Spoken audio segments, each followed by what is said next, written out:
hello नमस्कार welcome to my new blog ताकि मसला मसली ताकि मैं कोबी बिल्कुल करे तो आप देख सकते हैं कलर में गो लुण हल्दी कोबीटा भलसे भाजी देगी तो आप भावुथे कि कोबीटा भलसे भाजी कोबीटा भलसे भाजी होगी किंतु कैमेरा एमती देखा तो आपने कहीं मतलब खराब कमेंट करेंगे देखुए कोबी बहुत भलसे ऊपर सेपट कलापर से भलसे दाग लगे टे भलसे भाजीगला तो आप सतर कौन रियल कौन हाथ में दाग लगी कि कौन देखा तो मुझे सतर कहीपर देखते कोबीटा भाजी करदी कोबीटा भाजी सरला सी मो बो आगे कड़े आलू पकई किसी लुण हल्दी देलापर भलसे फेंटी एमती आलू भलसे दाग लगे तो चटपटा खाया बहुत पसंद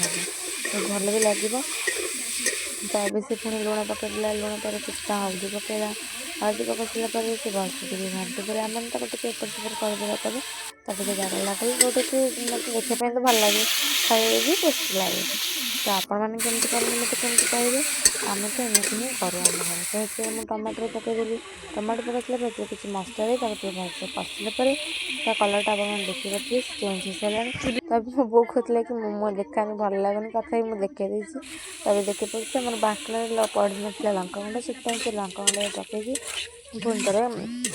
थे मिक्स कला आपने जो मैंने चाहते लंका गुंड कम पकड़े एमती पकई रखिए आमर तो मसला प्राय टाइम लंका पड़ेनि से लंका गुंड पकईदिए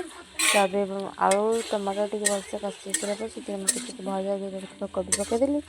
कोबीटा को भलसे पकई सारापर मो बोदा गोटे भलसे घाटी देला जो सी कोबी मसलार पशिज और कोबीर टेस्ट भी बहुत भल लगे तो ये 5-10 मिनट कषिला तो कलर टी चेंज हो जाता से पानी देदेला पानी दे किसी समय छाड़देवा तो कही सी भी जानी छाड़देले ये तरकारीटा टी फुटिले ऑटोमेटिकली भल लगे तब से घरे देवाई चाहूँगी तब मुझे तेल आलू बेसन तब जा आम कोबी पकड़ा छाणा पापड़ छाणा से कढ़े तेल गरम छाड़ी तेल टे गरम है फास्ट गोटे पापड़ पकईली से हो सारापर मुझे किसी पापड़ रखी छाणी देवाई तब मैंने देखो लेट्स गो